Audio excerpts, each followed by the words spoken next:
මේ දවස්වල ජනප්‍රිය පාර්ලිමේන්තු සභිකයෙක් බවට පත් වෙලා ඉන්න සිරිවර්ධන මහත්මයා කියන්න ඔබතුමා කොතනද ප්‍රවේශය ලබා ගන්න? ඉස්සෙල්ලා මට අන්තිමට කිව්වේ පටන් අරන් ඉන්නම් ජනප්‍රිය වෙලා තියෙනවා කියන කාරණාවට හේතුව තමයි මම දේශපාලනට ආපු තැන ඉඳන් ඇත්ත කියන එක. මේ ආණ්ඩුවට සිද්ධ වෙලා තියෙන්නේ ඒ ප්‍රශ්නේ අනිත් පැත්ත. බලය ලබා ගැනීම උදෙසා අතිවිශාල බොරු ප්‍රමාණයක් කියලා තියෙනවා. ඒ බොරු ප්‍රමාණය හෙළි වෙමින් පවතිනවා. ඒක තමයි මම මේ අපේ අනිත් සියලු දෙනා සඳහන් කළේ.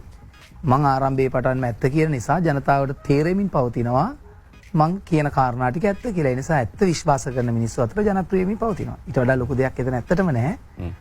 එතනින් තමයි ඉදිරියටත් යන්න බලාපොරොත්තු වෙන්නේ. මුළු දේශපාලන කාල සීමාවම හැකිතාක් ඇත්ත විතරක් කියන එක හේතුව බොරු කියපුවාම සිද්ධ වෙන දේ දැන් අපිට පේන්න තියෙනවා.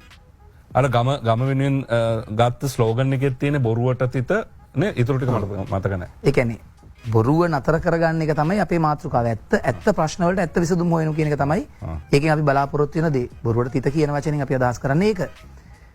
ඇත්ත ප්‍රශ්න වලට ඇත්ත විසඳුම් හොයන්න නම් අපි ඇත්ත ප්‍රශ්න හඳුනා ගන්න ඕනේ. එතකොට ඒක තමයි මේ දේශපාලන ව්‍යාපාරයේ හැටියට අපි මේ මැතිවරණයේදී භාවිතා කරන්න උත්සාහ කරන්නේ. එතකොට ඉස්සරලා මොකද මේ මැතිවරණයේ සම්බන්ධයෙන් එළියට එන්න තියෙන බොරුව? ප්‍රාදේශීය සභා එහෙමත් නැත්නම් නගර සභා මහනගර සභා මේ සියල්ල ඒ මොහොතේ ආණ්ඩුකරණය සිදු කරන පක්ෂයට දිය යුතුයි. ඒක තමයි බොරුව. ඇයි මං එහෙම කියන්නේ? එහෙම මධ්‍යම රජය භාවිතා කරන පක්ෂයට දීමෙන් මේ රටේ ජනතාවට ලැබෙන අමතර වාසිය මොකද්ද කියලා ගැන ඉස්සලා කියන්න ඕනේනේ. ඒ කියන්නේ දැන් අපි නම් දේශපාලනයේ අපි නම් මධ්‍යම ආණ්ඩුව අපි නම් රජය අපි නම් ජනාධිපතිතුමා අපි නම් අගමැතිතුමිය ඒ ඔක්කොම අපේ පක්ෂේ නම් අපිටම පළාත් පාලන ආයතන ලබා දීමින් මොකද්ද මේ රටේ මහ ජනතාවට අමතරව ලැබෙන වාසිය?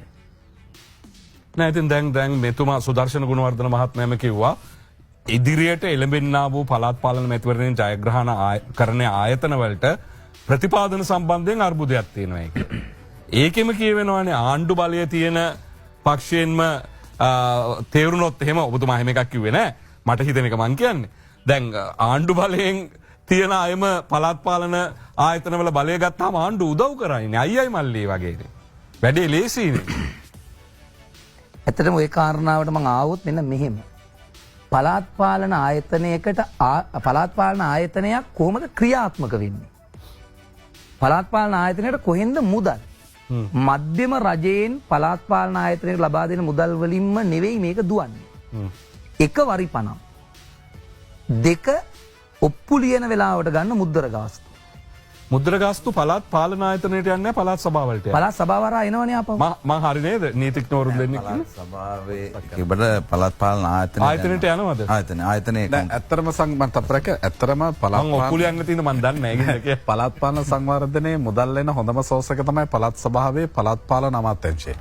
එතන ඒ වැශීර්ෂයේ ඒ වැශීර්ෂයේ සම්පූර්ණම පළාත් පාලන ආයතන හරහා ග්‍රාමීය සංවර්ධනය තමයි ෆෝකස්. ඒ කියන්නේ මුද්‍ර ගාස්තු යනවා පළාත් පාලන ආයතන වල. ඒවත් යම් ප්‍රතිශතයක් සභාවේ තියාගන්න පුළුවන් යම් ප්‍රතිශතයක් පළාත් සභාවට යනවා. මම කියන්නේ ප්‍රාදේශ සභාවකට පාර හදන්න ඕන නම් පළාත් ග්‍රාමීය සංවර්ධනයේ බජට් එකේ සල්ලි තියෙනවා අරගෙන වැඩ කරන්න. දැන් සංකාරක හරි. අර ප්‍රසාද් කියපු කතාව හරි. දැන් ඔප්පුවේම සටහන් කරනවා අදාළ පළාත් පාලන ආයතනයේ නම. එතකොට ඒ ඔප්පුවට අනුව ඒ මුද්‍ර ගාස්තුව පළාත් පාලන ආයතනයේ account එකට පළාත් සභාවෙන් අනිවාර්යෙන් බැර කරනවා. පළාත් සභා මුද්‍ර ඇලෙව්වට අතන්ට යනවා. පළාත් සභාව මුදල් දීලා එතනින් අනිවාර්යෙන්ම ඒක හොඳයි. හොඳයි මන්ත්‍රීතුමා. UD එකට ගිහලා. ඊළඟ එක තමයි දැන් අපි කියමින් දැන්ට ආවොත් තව ටිකක් ඒ අතරවාරේ මම මේ මංගාව තියෙන පොත පෙරලා ගත්තා. මේක ඉතාම වටිනා පොතක්. පුංචි ඒවා මතකද? නෑ මේක හේමප්‍රිය කවිරත්න අලුතින් ලියලා තියෙනවා පළාත් පාලනය පිළිබඳව. ඒක තියෙනවා කරුණු ටිකක් මම ගියන්. ඒක අදහස ගත්තොත් අපි ඉස්සෙල්ලා මේක ලියා ගන්න එපා කොතනද කියලා. වරිපණම් සහ බදු මුදල් පළාත් පාලන අමාත්‍යවරයා විසින් වෙන් කරන ප්‍රතිපාදන. පළාත් පාලන අමාත්‍යවරයා විසින් වෙන් කරන ප්‍රතිපාදන කිව්වහම ඒ ටික පළාත් පාලන ආයතනට යා යුතුයි. දැන් වෙන් කරලා තියෙන මුදල් ටික නවත්තන්නේ නැහනේ. නවත්තනවා නම් දේශපාලන සංස්කෘතිය වෙනස් වෙලා නැහනේ. අලුත් දේශපාලන සංස්කෘතියක් නම් ඇත්තලා තියෙන්නේ. අපි නියෝජනය කරන පාර්ශවයට බලය ආවේ නැහැයි කියලා ඒ ප්‍රදේශයට යන සල්ලි ටික නවත්තනවා නම් දේශපාලන සංස්කෘතිය වෙනස් වෙලා නැහනේ. ඒ නිසා ඒ කතාව වළංගු වෙන්නෙත් නැහැ. තුන්වෙනි එක තමයි පළාත් පාලන ආයතන සතු දේපල බදු හා කුලියට ලබා දීම. ඊළඟ එක තමයි පොදු සේවා සැපීමේ ලැබෙන ආදායම්. ඊළඟ එක තමයි මුද්දර ගාස්තු නීති කඩ කිරීම. මම කියමින් තිබෙන්නේ එතන දඩ මුදල් වලින් එන එකක් තින්නේ අපෝ පළාත් පාලන ආයතන වලට. ඒතර ඒ අනුව මෙන්න මේ ආකාරයට දැන්වීම් පූර්වවල මුදල් සහ රතගාල් වලින් අය කරන මුදල්. මෙන්න මේ ටික තමයි පළාත් පාලන ආයතනයක ආදායම. මේ පළාත් පාලන ආයතනයේ ආදායම නිසි පරිදි ඒ පළාත් පාලන ආයතනයේ බලපාන ප්‍රදේශයට වියදම් කරන්න මූල්‍ය බලය ලබා ගන්නේ පළාත් පාලන ආයතනයට පත්වන മന്ത്രിවරුන් විසින්. එහෙනම් අපි ඉල්ලන්නේ ඕනම පක්ෂයක් ඉල්ලන්නේ මේ බලය අපිට ලබා දෙන්න. ඒතර මේ බලය අපිට ලබා දෙන්න යනකොට අපිට ඊළඟට එන එක තමයි මේ ආණ්ඩුව පැත්තෙන් ඒගොල්ලෝ හොරු. අර සුදර්ශන මැතිතුමා කිව්වේ ඒක තමයි. එයාලා වෙනස් වෙලා අපි එකතු වෙනකොට මේ අපි හොරු. මේනේ අපි හොරු හතරක් හොඳ එකක්. ඒක තමයි කතාව. ඒතර මේ හොරු හතරට තව දුරටත් මේ රටේ හොරකම් කරන්න පාරවල් ඕපන් නම් නීති හදන ආයතනය වන පාර්ලිමේන්තුව ඒකේ වකීම් බාර ගන්න ඕනේ. ඇයි? ලංකාවේ තවමත් හොරකම වැටබඳින්න පුළුවන් විදිහට අලුත් නීති අනපනත් ගෙනල්ලා අල්ලස් කොමිසම තව තවත් සක්‍රිය කරලා මේක පුළුල් කර ගැනීමේ වගකීම තියෙන්නේ පාර්ලිමේන්තුවට. ඒතර අපි ඕක මම මෙහෙම ආවොත් මේක මේ මොඩල් එකට ආවොත් 2010 15 කාල සීමාවේ ඔබට මතක නම් මේගොල්ලන්ගේ ආණ්ඩුව ඉන්න කාලේ එකම එකක් ගියේ. අපි ගියොත් කොටි ඇවිල්ලා මේක අල්ල ගන්නවා. ඒක තමයි ඒ වෙලාවේ දේශපාලන සටන් පාටේ තිබ්බේ. අපි අයින් වුණ මහින්ද මහත්තයා පෙරදුනොත් කොටි එනවා. දැන් ඒක මිනිස්සු යම් කාලයක් යනකොට තේරුම් ගත්තා ඒකෙම නෙමෙයි. ඒකේ අලුත් එක මොකද්ද? අපි ගියොත් හොරු වෙනවා. අපි ගියොත් හොරු වෙනවා. එහෙනම් අපිව යවන්න එපා. මං කියන්නේ එහෙම කියනවා නම් ඒක ඇතුලේ රාජ්‍ය පාලනයේ අසාර්ථකත්වය පෙන්වුම් කරනවා. අපි හදන්න ඕනේ කවුරු ආවත් ඒව කරන්න බැරි රටක් නේ. මම ඉන්නවා නම් කරන්නේ මම වෙනකොට වෙන කෙනෙක් එනවා නම් කරනවා කියද්දි මම අසාර්ථකයිනේ.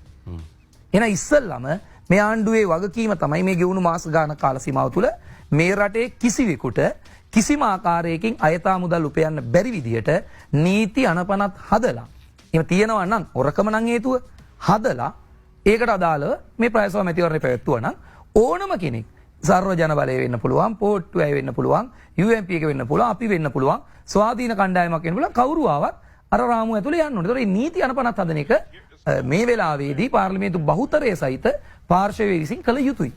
නිසා දෙවැනි කාරණාව තමයි එහෙම එකක් නිසා නම් බලය ඉල්ලන්නේ මං කියන්නේ ඒකත් වැරදි. එවනම් දැන් ඔය කාරණා දෙකෙන් පරිබාහිරව දැන් අපි එහෙනම් ඇයි බලය ඉල්ලන්නේ? ඔතන අපේ ප්‍රශ්නේ පටන් ගන්න දැන්. අපි අවුරුදු 5කට කලින් අලුතින් නිර්මාණය වෙච්ච දේශපාලන ව්‍යාපාරයක්. එතුමා කිව්වා වගේ එක්සත් ජාතික පක්ෂයෙන් අපි බිඳිලා ඇවිල්ලා ඒකේ ලොකු කණ්ඩායම නියෝජනය කරන පාර්ශවය. අපිට උවමනාවක් තියෙනවා අපේ දේශපාලන ව්‍යාපාරය මීට වඩා උඩට ගෙනියන්න. රාජ්‍ය බලය ලබා ගන්න. ඔබම කතාව පටන් ගද්දි කිව්ව විදිහට දැනට රාජ්‍ය බලය මෙහෙවන පාර්ශවයට ආසන්නයෙන්ම ඉන්න දේශපාලන පාර්ශවය අපි. ඒ නිසා අපිට ඊළඟ බලය ලබා ගැනීමේ වැඩිම හැකියාව සහිත පාර්ශවය කියලා කියන්න පුළුවන්. නොලැබීම ලැබීම ජනතාව විසින් තීරණය කරයි අපිට ඒක කියන්න පුළුවන්. එහෙනම් අපි මොකටද දැන් මේ වෙලාවේ මේ මැතිවරණ ඉදිරිපත් වෙන්නේ? 2029 දී අපි බලය ලබා ගන්න බලාපොරොත්තු වෙනවා. ඒ බලය ලබා ගැනීමේදී අපේ බලය මෙහෙවන්න, වගකීම් දරන්න, අපේක්ෂා කරන අයට ඒ වගකීම් දැරීම සඳහා පුහුණුවක් ලබා ගන්න තමයි අපි මේ මැතිවරණයට ඉදිරිපත් වෙන්නේ. ඒ නිසා අපි පළාත් පාලන ආයතන වල ජයග්‍රහණය කරලා ඒ මුදල් පරිහරණයේ සිට ඒ ප්‍රදේශයේ සංවර්ධන කටයුතු වලට කොහොමද මේ සම්බන්ධ වෙන්නේ කියන එකේ අත්දැකීම් ලබා ගන්න. ඒ කියන්නේ ඔබතුමාලා ඉස්කෝලයක් දාන්න හදන්නේ නේ? ඉස්කෝලයක් දාන්න ඕනේ නේද? මේ රටක් පරිපාලනය කරනකොට අධ්‍යාපනය කියන කාරණාව ගැන ඉස්කෝලේ කියලා කිව්වේ. ඕනම එකක් දැන් ඔබතුමාව ගමුකෝ අපි. ඔබතුමා මේ වගේ විශාල ආයතනයකට එන්න කලින් සමහරට පොඩි තැන්වල මොකක් හරි කරලා පුරුදු වෙලානේ මේකට එන්නේ. ප්‍රවෘත්ති ප්‍රකාශනය කරන්න දැන් අපි කියමුකෝ දෙරණ නාලිකාවේ ප්‍රවෘත්ති විකාශනය ප්‍රධාන ප්‍රවෘත්ති විකාශනය මුලින්ම දෙන්නේ නැහැ. අර පොඩි ෂෝට් ඒවා තමයි දෙන්නේ. දීලා තමයි ගේන්නේ. ඒක හරිනේ. ඒකෙන් හොඳ දෙයක් වෙනවනේ.